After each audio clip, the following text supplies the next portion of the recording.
Coming up on Behind the Click. KoRo is a brand that never wanted to be a brand. So we kind of always just wanted to do what we thought makes sense for the customer, how we wanted to be treated as a customer.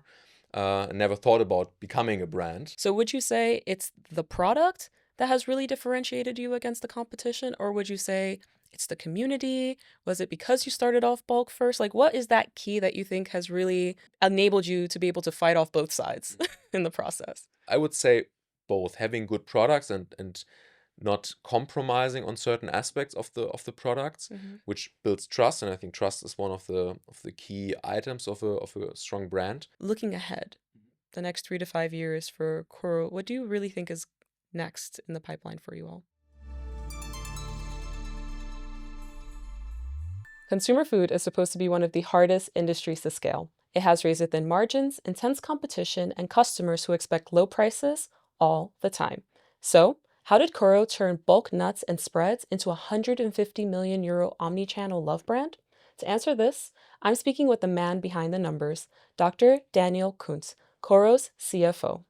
Welcome to Behind the Click, powered by E-commerce Berlin Expo, the podcast about the visionary leaders, entrepreneurs, influencers, and experts who are shaping the e-commerce world. I'm your host, Janine Heinrich, and today we will explore how KoRo managed to grow 20 times faster than the average e-commerce player, what it takes to scale a consumer-focused brand in one of the toughest fundraising environments, and why finance, community, and transparency have been central to building what KoRo calls a true love brand. Let's jump into the episode. Daniel, it's a pleasure to have you on the podcast. Thank you for being here with me. Thanks for having me. Of course. And I actually want to take it all the way back in history a little bit of KoRo's journey, because what many don't know is that back in 2014, the company actually started off with bulk detergents as its main focus. But then the founders quickly realized that differentiating in such a market was a bit more challenging for them. So they pivoted towards nuts and dried fruits. And this really laid the foundation for what we know KoRo to be today. And so my question is, when you're looking back at the history of the company, and I know you didn't join until 2021, but still, what has been KoRo's real secret to differentiating itself in such a crowded market? Because one would think actually that differentiating yourself in nuts and dried fruit seems a little bit challenging to do. So curious to bring that to you. Yeah, I mean, I would say three factors. Yeah. One factor is, as you said, the products. So to kind of, we got into more differentiated products. So we started really with nuts and dried fruits, and then kind of in the US, the trend of nut butters came up. So we were one of the first doing nut butter on a large scale. Then we had the nut butter, we put it into chocolate. So then we had bars with nut butter fillings or energy balls with nut butter in it. And so it kind of evolved. Everything is still kind of nuts and dried fruits, but in a more differentiated way and healthier, tasty products. So that's one pillar. Second pillar, I would say, is the brand. So kind of KoRo, I think KoRo is a brand that never wanted to be a brand. So we kind of always just wanted to do what we thought makes sense for the customer, how we wanted to be treated as a customer. Never thought about becoming a brand. And the third part is, timing also. I mean, we had also a lot of luck with our timing because, I mean, Corona was, of course, a big driver for a lot of e-commerce brands. And so we had a fundraising done end of December 2019. And I mean, then everyone knows the history, what happened then beginning of 2020 when the lockdowns happened. So we were prepared. We had inventory, we had money to do advertisement at the right point in time. And then also we found the right point in time to, during Corona, still build up retail offline business. When everyone was the future is online, the future is e-commerce, we're but food will always be an offline product. Brick and mortar stores will always play a big role. So this was the point in time when we are investing heavily in retail. So kind of, I would say, at the right point in time, at the right place. Fair.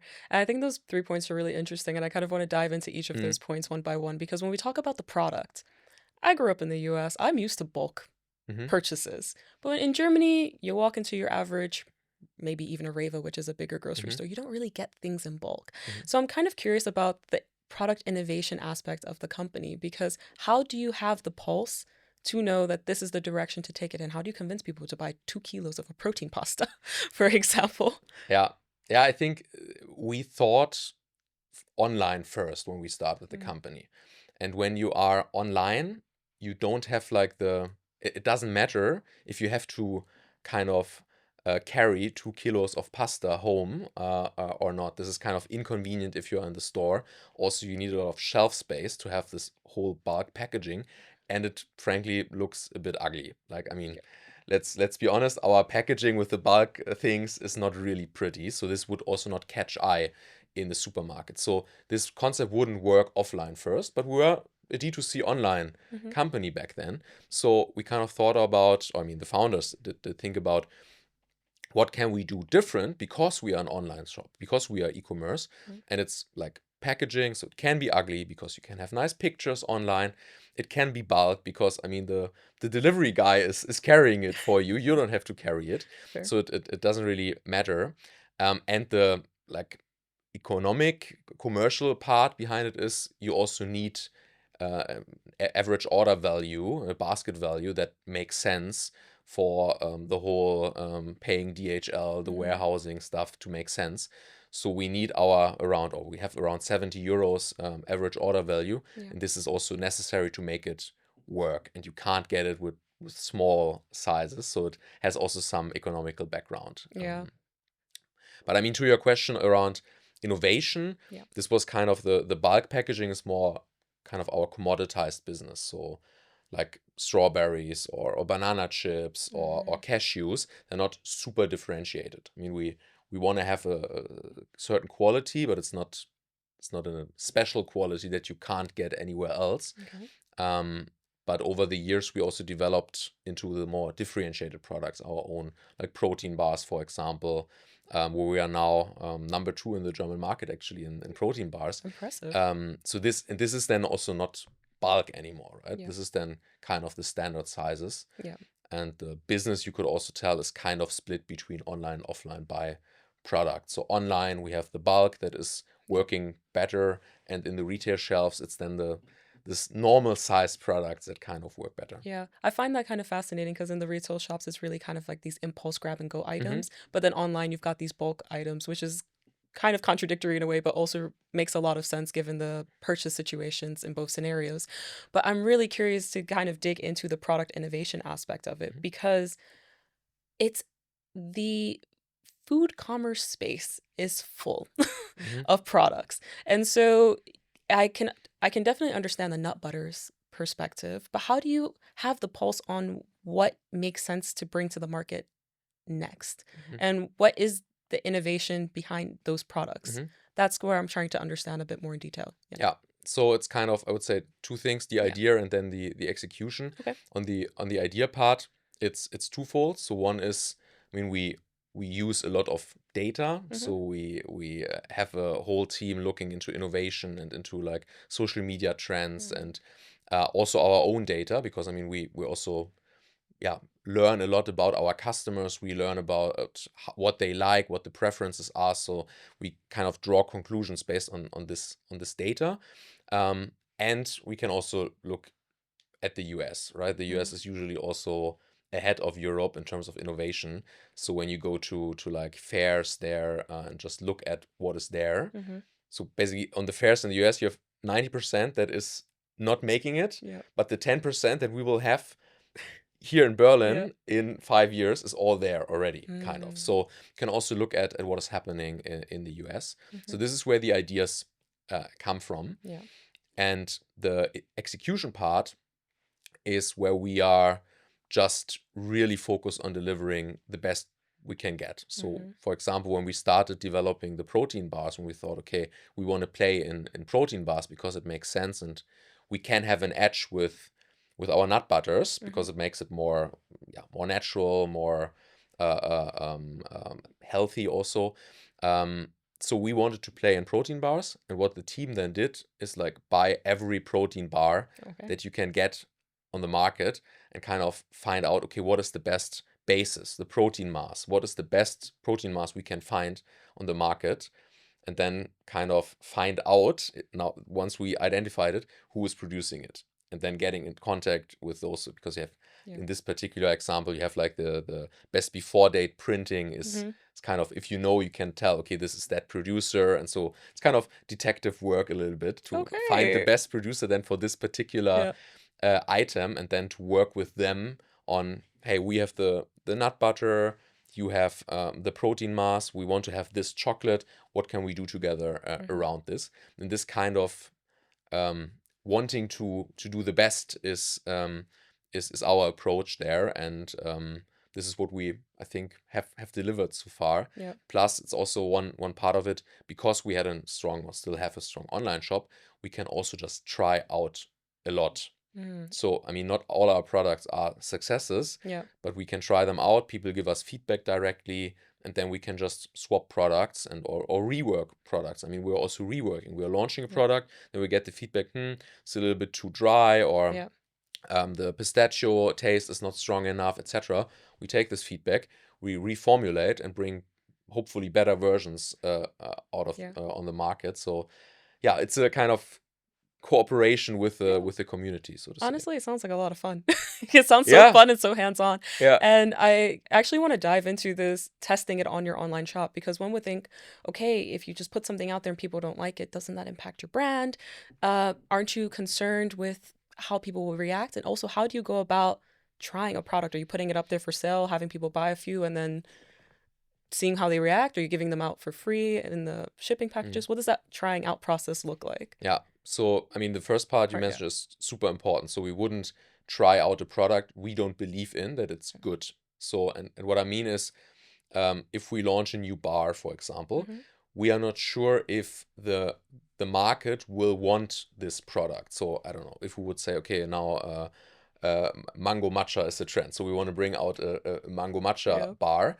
So then we would kind of try out if people actually want matcha mango bars, but the bar we would bring out would taste very good. So we would make sure that we like the product, and we wouldn't just think, okay, it's an okayish product. Let's see how the crowd reacts. If it's good enough, this is not the approach. It's kind of, we believe this is a good product, and then we can find out market interest, if people actually want this product, and B, kind of do the last 10% of, okay, the people want more mango or more matcha, etc. This kind of, but the bar for a test to go online is already quite high. And how the testing works is that we put them on a free shipping kind of list. So what happens is, if you put this item into your basket, your whole basket is free of shipping costs. And so we kind of set a high incentive for you to try the new products without giving them for free, but in the end it's kind of for free, because we then don't get the shipping costs. Okay, fair. Okay, that makes a lot of sense. I'm always curious exactly how these processes work in getting them to the customer.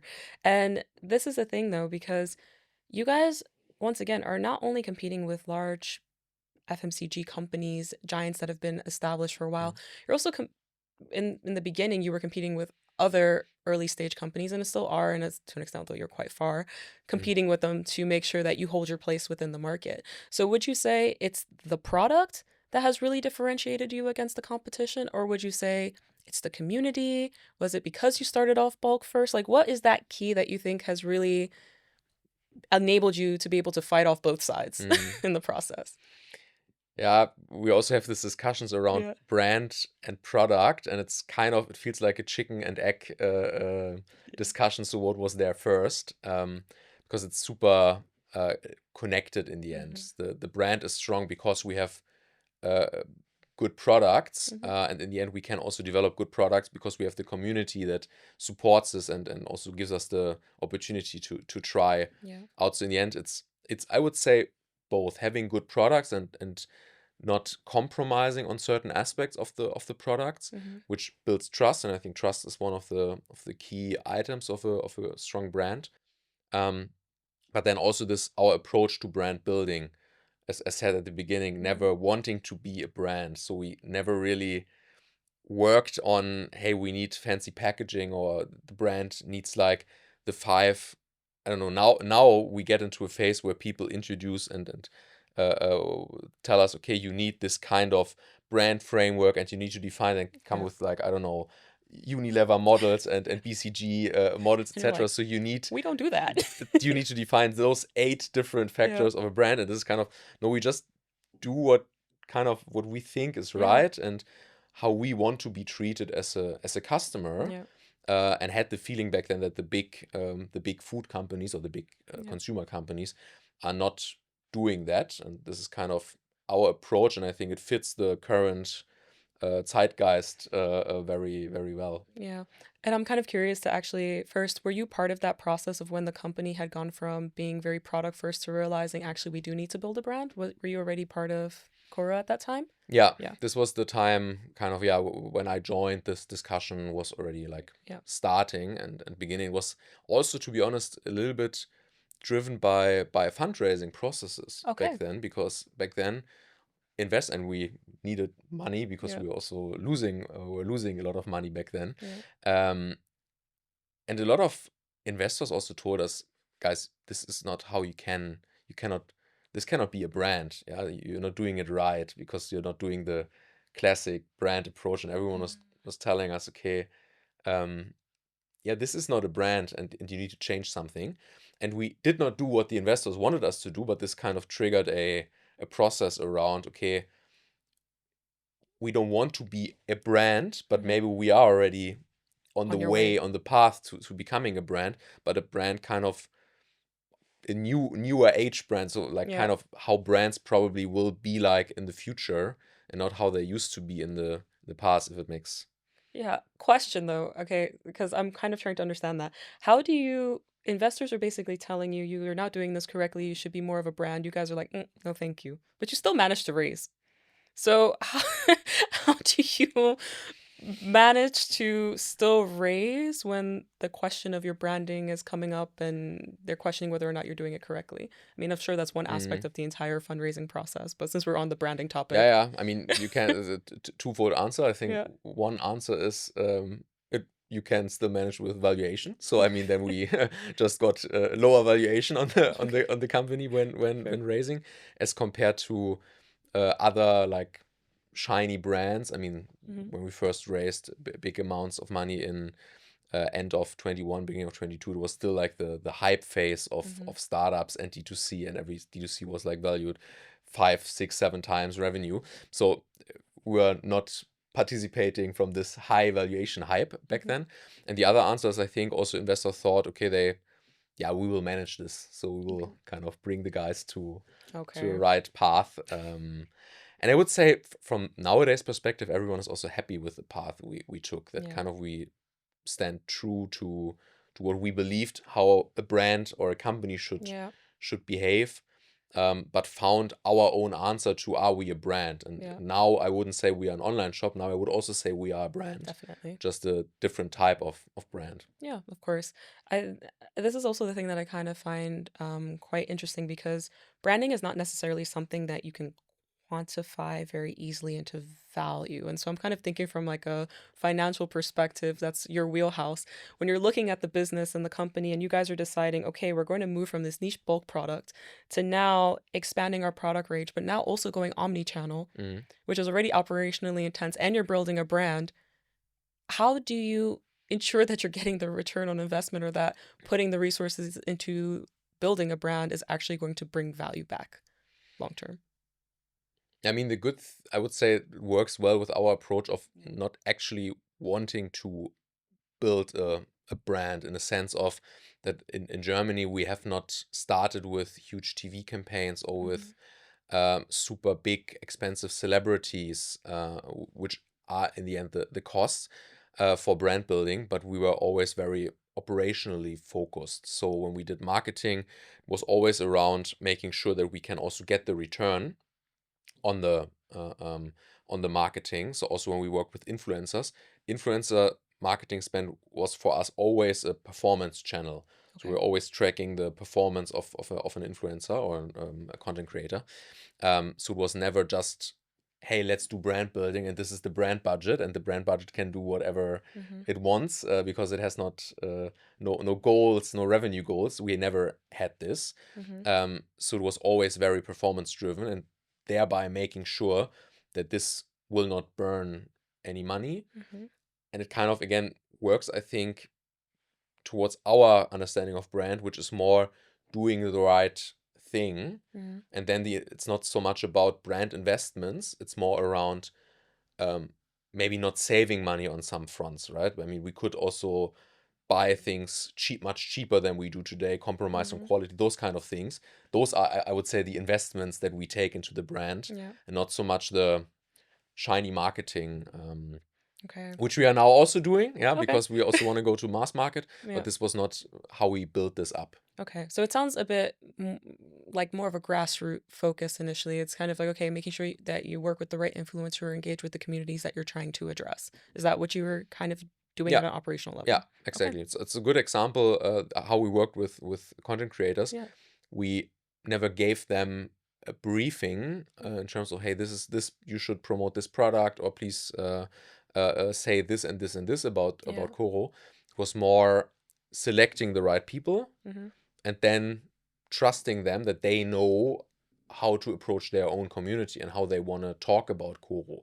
And this led to sometimes we wanted to push, I don't know, protein bars, and they were pushing lentil pasta to their community. And we were like, yeah, okay, maybe not the best product we want to sell now, but that makes it more authentic. And so it was about finding the right people and kind of trusting them that they will do the right thing, and this worked out very well. Also helps us to build relationships with the content creators, because they also don't want to bullshit their community. If they don't eat protein bars, why should we force them to promote protein bars? Exactly. And I think this is so fascinating because it sounds like you and your team were a bit ahead of your time on this aspect, like already starting back in 2019, potentially even sooner, having more of this community driven business growth and really focusing on what the community is telling you, kind of reaching them, hearing what they're saying, and allowing authenticity to really speak for the company rather than trying to have this glitzy and glammy marketing effort. So congratulations on that. Thank you. Because I think you were also named the #1 startup brand by 10,000 customers, which is no small feat as well. And so when we talk about the branding aspect of things, I'm now also kind of trying to understand the expansion into omni-channel retail. We do know newer generations, we do expect to have a full experience. We want to go into a shop, we want to have everything conveniently, we want a good price, we want it all. And so I'm kind of also curious to understand that how it was for the company moving from the niche online bulk product focus to now having to go omni-channel, of which I recall Florian, who's the CEO, saying, there were some operational challenges that got in the way of this. Regardless, you've expanded to 13,000 retail outlets, but I'm curious to understand operationally, what did that entail for the company? Yeah, so I mean, first of all, so it's I would say the commercial and the operational side. On the operational side, I mean, before that we were an online shop, and starting by, if a product is not available because we haven't ordered enough or the supplier has shortages, whatever, the product is out of stock, then we just put it out of stock. Then you can't buy it. Okay. Done. Happens. Yeah. If you have a listing at the retailer and you can't deliver to the retailer is super pissed because it's a shelf space, it's empty, he's losing money.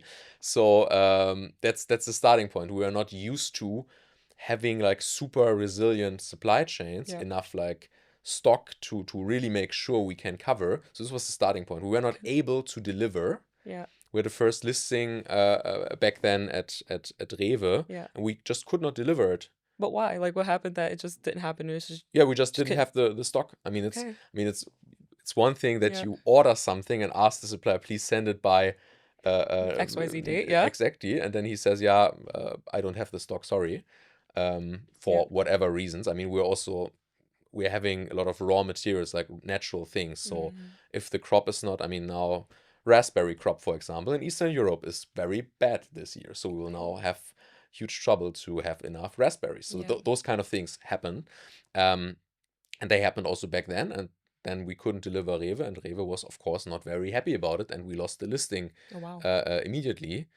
From all Revas or that particular Reva? It was like in a smaller region there. It Okay. was like, it's also a long time ago, Yeah. like talking now, I don't know, 6 years ago. Mhm. It was super difficult, of course, also to build this relationship, because after you kind of have not delivered what you promised, Yeah. then of course the partner is not happy about it. And we were very happy that they gave us another chance. Yeah. So we were not ready when it comes to this. Then you kind of also need to make sure, I mean, online shop, now talking about a boring accounting topic, Yeah. you get prepayment. Yeah, you order now with your credit card, with your PayPal, we get the money immediately. The retailer, you need to make sure that you have the right invoice delivered to the right address, otherwise you don't get money.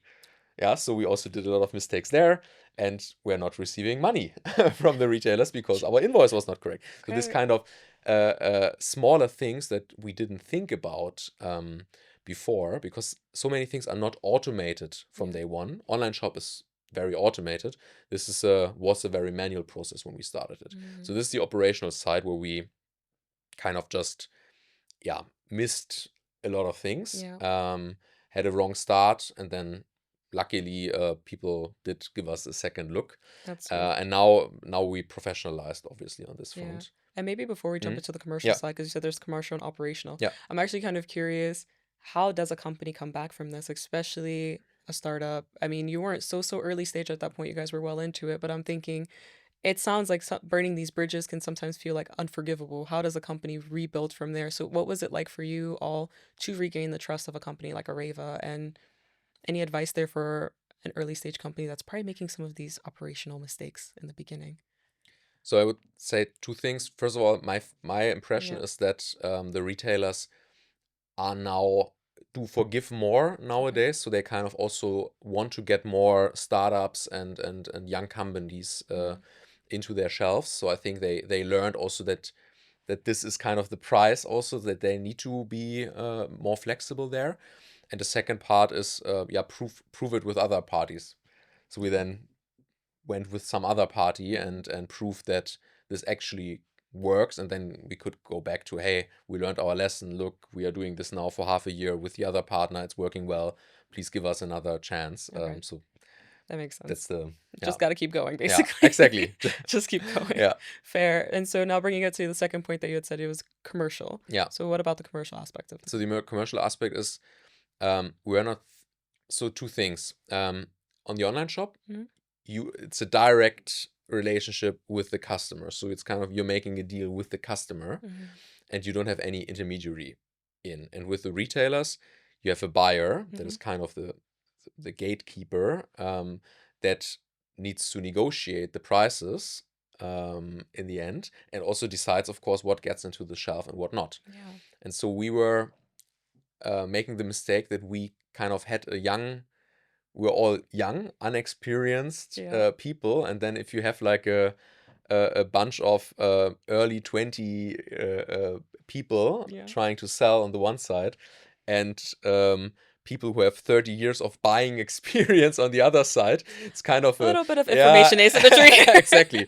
So I wouldn't say that the first deals we made were very good deals for us because of this, and where we also thought, okay, you can be very new and trying new ways out on like the marketing front, for example. But when it comes to retail, it's also good to have people on board who have done this before and don't need to reinvent the wheel there. And also it's a new kind of challenge for us that we cannot set the prices freely. So we have kind of an approach also with like transparent information on the website. When you look at a product, you can see, okay, this is how the price is developed over the past, 2 years, and also reasons for price increases and price drops. So when, like, for example, the raspberry prices, now when the crop is bad, we need to increase the prices for the raspberries because just they are more expensive for us to buy. If they decrease again, then we can decrease the prices for the consumer. And this is super easy, 2 clicks on the web shop. With the buyer at the retailer, you have this gatekeeper, and they want to, of course, protect themselves and the consumer from price increases. So it's not as easy anymore, and kind of this, we needed to learn how to deal with this, how to kind of set prices that you will never be kind of able to change again or Yeah. at least not never, but it's Not hard to easily. change, not easily. Yeah. And how to, make this work. And of course, you also don't want the situation where the online shop is priced higher than the retail shop. So it's also difficult balancing act, and we haven't thought about this before. And then we have been just in the situation Yeah. and needed to manage. And this is, I would say, still an ongoing Yeah. journey to balance this. I can imagine, because once again, this is also going back to the topic a bit of timing. This regard, we're talking about the timing of the crops. Maybe they weren't doing as well, but I also now want to bring it back to the third point, because we really managed to dive deeply into the product, the branding, but now we're talking timing. And so I'm also curious from a company perspective, how timing has played a critical role, especially what maybe more specifically to your use of data to ensure the likelihood of luck on the success of things. Because I found it quite fascinating in my research to learn that from the beginning, you were actually building a lot of your data expertise in-house. So how did having that data as a foundational level influence the success in your timing? So I would say that to be honest, the big decisions were not influenced by internal data. So, for example, Corona is not something that we kind of saw in our data before that. No one saw no, global pandemic. Exactly. So this was probably the two most influential points in time. First of all, Corona, as said. The second one was the move into brick and mortar stores, and this was driven by external data that everyone had. Kind of, what is the share, what is the percentage of food, in particular snacks, that is bought online versus offline. And even if you were looking at the most aggressive trends in terms of how e-commerce will now benefit from Corona, still the majority of sales in every prediction was brick and mortar. And this is just why we thought, okay, we need to focus on this as well and not believe that e-commerce will rule the world of food in the future. So this was not in-house data, but it was a data-driven decision for sure. So the data we use internally is then more on a product level, and this is on a daily basis. From a set innovation, where we use data models that are then based partially on social media data, but partially also on interest. Where for example, what are people looking for on the website? So if you want that some product gets developed by KoRo, you can just search for it a couple of times on the KoRo website. Someone in Berlin keeps looking for. Yeah, exactly. No, but honestly, we are looking at this data. We are looking on a regular basis on what people actually looked for that they could not find. So if you kind of type in coconut protein, which we don't have currently, then we will find out, okay, people actually want coconut protein bars, so let's develop coconut protein bars. So this kind of very simple example. And then data comes into play, of course, when products are already there. So kind of to identify early, based on the behavior of the customers, is this a rockstar product? Is this a okay to keep but will not be the next rockstar? Or is this let's make sure we hide this somewhere there, and it never happened. Yeah, exactly. But what I'm trying to understand, because I can understand you have the good relationship to your customer when you're doing online. It makes sense. It's like you said, it's a direct promise to each other. You buy this, I give you this thing. But now when we're talking about having the right data for selling in retail, because another big pillar of the company is snacks and bars, and those are sold mostly in brick and mortar. How do you have the right data to know that this is the right thing to put in the shelves and have for the customers? Because I know for me, I'll walk into the aisle, I've got everything. Like there's every kind of bar under the sun available these days. So how do you know which ones the customers want and how they're going to pick you? So maybe I put it wrongly at the beginning. So the bulk is stronger online compared to offline, but still, when you look into the most bought products online, by quantity, it's also the snacks. Like 8 out of 10 products bought on, like from the top 10 products, 8 are snacks by volume. If you look into revenues, it shifts a little bit, because of course a 25 euro bag of strawberries brings more revenue than one €2 bar. Yeah. But in terms of quantity, they are sold a lot online as well. Okay. So we can understand. So, for example, with the protein bars, we launched at the beginning 3 different flavors: pistachio, peanut, and hazelnut, Mhm. and knew the retailer wants a facing of 2. So they want 2 of those bars. Mhm. So it's pretty easy to launch all 3 of them and look into, okay, what is the best rating? What is the what do people put into the basket first? So what is Mhm. kind of catching their eye? And those 2 we then bring into the Okay. shelf first. Yeah. Okay. So Okay. it's So there not is. as sophisticated as it sounds, maybe. Okay, no, fair. Well, that makes a lot of sense. And now I also would like to kind of turn a little bit to the other topic of timing, which is around the fundraising environment Hmm. and your experiences doing that. So I found it quite fascinating because the company did manage to raise over 100 million across both Series B and Series C in what one would consider relatively tough fundraising climates, especially a bit post-COVID, Hmm. 2022, 23, I would count as post-COVID. So I kind of wanted to understand, what did it take for you to make that happen? And was there ever a point in this process where you were like, I don't know if I can pull this one off. So I'm Hmm. curious to understand your perspective there, because this is no small feat. Yeah, yeah, definitely. So, I mean, the first fundraise, the first big fundraise, Mm-hmm. there we had still the very positive market environment. I mean, we Mm-hmm. then kind of signed it in March 22, where uh, COVID was already like done, and I Yeah. mean the war already started, but the deal was kind of negotiated still like end of 21, where everything in the world was still in So, order and yeah. everything was nice, and everyone wanted to invest in D2C. Yeah. So this is when the deal was structured, Okay. and not sure if we would have started the fundraising in March 2022, if this still would have happened in that way. So we were lucky Yeah. again at this point, with timing. But then you're right, after this, so then with the war, inflationary Exactly. environment, etc., and Corona was over, um, of course it was more difficult for us to raise. And we kind of also, when doing the first fundraise, we also kind of calculated with this, hey, the market environment is good, we can raise another round in a year from now, Yeah. so no need to now do a lot of funding now, let's do some later. And this was then a very bad Okay. decision, because then we had a You had a hard bridge. time. You also did a bridge after that, right? Yeah, Before you exactly, went fully into the exactly. Then Series C. we did a bridge, Yeah. and so we're lucky that we had investors on board Yeah. that did believe in the overall Mm-hmm. KoRo story. So they did understand, okay, this is now a, I mean, we were still growing, just not as fast, Mm-hmm. as we all expected. But they still did believe in the KoRo story, and that Yeah. this will work, and that we will also manage to work in the Mm-hmm. retail shelves.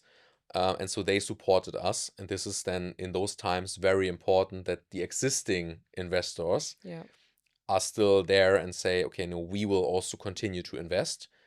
And this sign in turn also then attracts new investors, Took a minute. because then they think, okay, they know the company, they believe in it, obviously, because Yeah. they are putting more money. So they're putting their money where their mouth is, Yeah. and so we also believe in them and invest further. So this was kind of also, yeah, very thankful for the support we had there Yeah. from our investors. Okay. That's wonderful. And I kind of also wanted to understand just a little bit more on what exactly was the hard part in that fundraising Mm, climate. Was it because of the lack of capital in the market during that time? Was it the lack of investment interest in D2C, just the shift mm, in interest there? Or was there also a general business impact because of the changing mhm, consumer behavior at that mhm. time that also impacted the fundraising? Yeah, all All all three. to everything. I Yeah. mean, so the business impact was definitely there. So the customer acquisition cost, so kind of how much marketing money you need to spend to acquire one customer, Mm-hmm. was like skyrocketing. Compared to 21, it was like tripling, Mm-hmm. quadrupling what we had to pay for one customer. So it Wow. was, yeah, this is a huge Okay. dip. But I mean, this was kind of the normal level. This again, Corona was the good times Mm-hmm. where everything dropped dramatically, and this was then coming back to normal. But of course, Okay. if you had 2 years with just very cheap marketing, very efficient marketing, Yeah. and then it suddenly changes. Of course, changes your whole Yeah. profit and loss situation. Yep. The second part is the investors' view on the world. So we heard in this fundraising not only once that they thought, okay, we will wait because companies will be available very cheap in the future. Because if the market environment is everything is going down, why should I invest now if I can invest in 5-6 months for half the price? Yeah, so this is kind of, which of course, I mean, Fair. makes sense. This is their job to Yeah. buy the right things at the right point in time. So I'm not Yeah. mad at them. I get it. But of course, when you're in the situation, you think, I have a good asset. Yeah. And you're just then waiting for it to become cheaper. Yeah, it doesn't feel It doesn't feel good. No. good. Yeah, exactly. And then in general, I would say the one thing that we always kind of, and until to date, is I think our biggest weakness in fundraising is that we, both Flo and I, so the CEO Flo, we are not great storytellers. Okay. So it's Very facts driven. yeah. So one of our investors told us this is a food company run by engineers. Yeah, because I mean Flo is an engineer, and I have also some scientific background. So it's kind of, we are very fact driven, and we also don't like to play this VC game of, I promise you that I will make 2 billion revenue next year. This kind of bullshitting that is sometimes happening in the market. Not saying that everyone is doing it, but it is happening. And we are very facts driven and not so emotional when pitching the story. Okay. So that kind of, we need more time with investors. So when we just have half an hour with investor, mostly they are uninterested because they don't catch fire immediately. Okay. And there are other people out there, other founders and managers of companies who you listen to 1 minute and you think, oh, I need here, shut up and take my money. All of it, yeah. Exactly. Because you are building the next Google and I believe you directly. And with us, it's like, if we get time, if the investors come over to the office and we get like 2 hours to explain them everything. How do you catch an investor for 2 hours though? Yeah, that's the problem. That's the problem. Yeah, that's the problem. So what did you do? It was then in the end the help then also of network to kind of other people to tell them, hey, please look at this, give them a second look because it's actually worth it. And then kind of, if we had some time with them, then they understood kind of, this model makes sense. There's some magic behind it. Okay. And yeah, we are not the great storytellers, and therefore we got now Tony Patterson on board, who's the ex-CEO of Oatly. Nice. In the advisory board, because we thought, okay, who's a great storyteller? Oatly did tell a tremendous story, and this is kind of what we are now trying to learn from him, because when you listen to him for 1 minute, you totally get the story of, he's not selling oat milk, he's building a community, and this is kind of, you catch fire immediately, and this is what we are not good at, and this is giving us always a hard time when fundraising. I can imagine. But I hear a lot of founders pitch, so I always hear people talking about the storytelling aspect. But I would also not discredit the fact that you both are just very numbers and analytical driven, which is probably why the company is also just continuing to be successful. I think from even the research showing that you've grown 20 times faster than the average e-commerce brand on the market, with an average of 60% year-on-year growth. So maybe the storytelling's not there, but operationally you guys are getting it done. So I hope as well that it's kind of, it's probably easier to build a story around a good business than to build a business around a good story. This is also what I hope. For sure.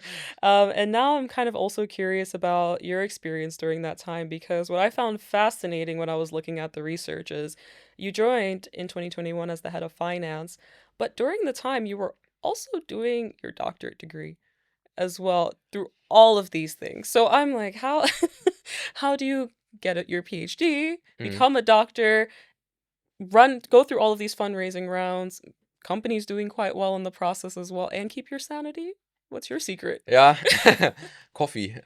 Coffee. No, it's I mean the full story is that after I finished my master's, Yeah. I joined a PwC, a Mhm. consulting firm, and had a deal back then with them Mhm. that I can have between the projects, because it's in the Mm. end a project-driven business.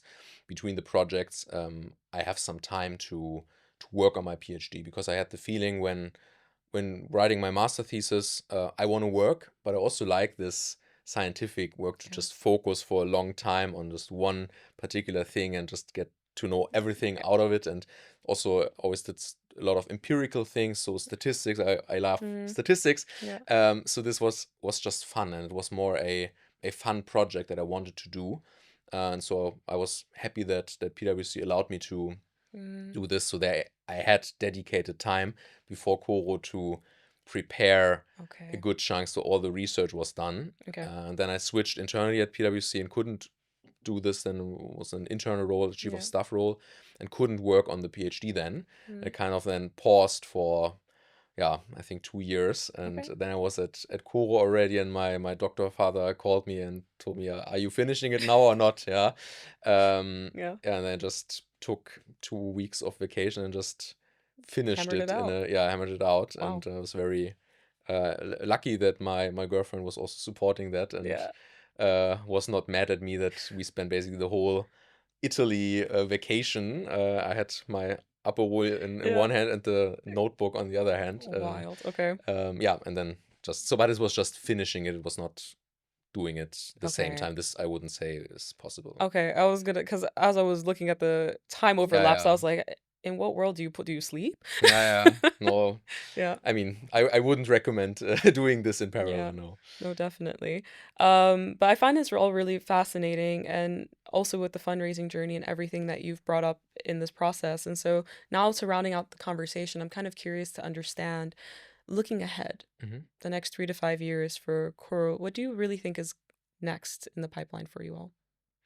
Yeah. So I mean, it's I would say threefold. One is further product Mhm. innovation. So part of KoRo has always been that we are ahead of the curve, and we deliver good new innovative products. Mhm. And so this is just a constant thing that it's always like prior one. Mhm. The second part is internationalization. So Mhm. we are currently also expanding to France and Italy, and to the Netherlands in particular. So we are Mhm. also present in other countries, but these are the focus countries for now. So continuing the journey there, because we believe that this is, or put it differently, I mean, when you look at all the brands out there, all the Mhm. FMCG brands, they're all like belonging to one of like 6, 7 Yeah. 100-year-old companies, and there's no real FMCG brand out there that kind of evolved over the last Yeah. 10 years. So it's really kind of motivating for me personally Yeah. that we have this chance to build a household brand that kind of my Yeah. kids will grow up with, like I grew up with Nutella. Exactly. And this is I think an international story. So that we built this household brand across Europe now. Yeah. So this is one big focus. And in terms of operations, also a lot of challenges around internationalization, also getting more direct to the suppliers, Mhm. going to the source, more direct sourcing, which then also creates transparency, first of all, Yeah. and also unlocks efficiency gains. So a lot Yeah. of like on the sourcing and Yeah. operations side there. Oh, Yeah. cool. I mean, it's very, very on the ground, and I'm very curious to see how internationalization is going to go next for all of you, especially because community has been such a big aspect Mhm. of the growth and success. Maybe I'll even ask one last question around that. How do you plan on building the brand and building the community in these new Mhm. markets, actually? Yeah, so what we started first was kind of copy pasting the German approach to the Okay. world, kind of. This was medium successful, I I would was going say. to So ask, does it work? you Yeah. come to a certain level, but it's then in the end not working super well. Mm-hmm. So now we have dedicated persons from that, so French people Mm-hmm. and Italians for the countries, to kind of marry the core of KoRo's understanding Mm-hmm. with the yeah cultural aspects that we need to keep in mind. So it's like localizing a brand by keeping still the core kind of. Plus, it's there the same approach of working with people like partners, content creators that stand for the brand. So this aspect kind of stays the same, but we need to localize it a little bit. Okay. And how this will work, I mean, it's kind of still ongoing, I would say. Yeah. We will see how this evolves. So I'm as curious as you are. Yeah, of course. Well, this is really exciting, and I'm wishing you all a lot of success with the international expansion. Thank you. I'm excited for the further product innovations that are coming up. If you ever need a taste tester, you know where to find me. So thank you so much for your time, Daniel. Really appreciate it. Thanks. It was fun. Thanks for listening to Behind the Click. If you enjoyed this episode, follow the podcast and leave us a review. It really helps others discover these stories and helps us to notify you when the next episode goes live. Also, remember to join us at E-commerce Berlin Expo in February to keep the conversation going. We look forward to seeing you there, and until next time.